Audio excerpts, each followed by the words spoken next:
కళ్యాణ వరాహ క్షేత్రవాసిని కోమలవల్లి సమేతాయ నిత్య కళ్యాణ స్వామినే నమః.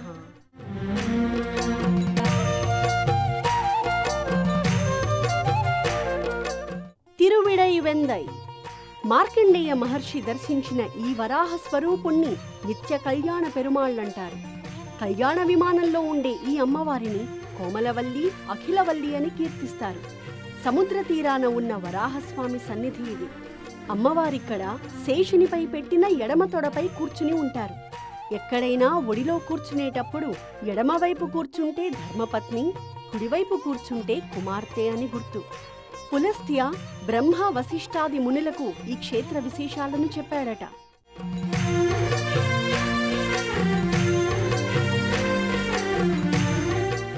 పూర్వం గాలవ మహర్షి దంపతులకు 360 మంది కుమార్తెలట.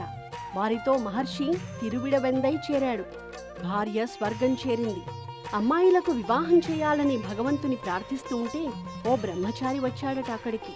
అతడు ఆ పిల్లలను పరిణయమాడతానని రోజుకొక ఆమెను స్వీకరించాడట.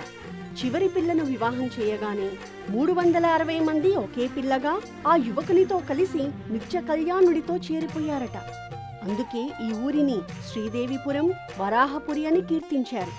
ఆ యువకుడు భగవంతుడని, ఆ పిల్లలు అమ్మవారేనని గుర్తించారు అందరూ. తిరుమంగయ్యాళ్వారు అలానే పాడారు. నిత్యము కళ్యాణము జరిగే స్వామిని సేవిస్తే పిల్లలకు మంచి జీవిత భాగస్వాములతో పెళ్లిళ్లు చేయగలుగుతారు. ఇతర కష్టాలు తీరుతాయి.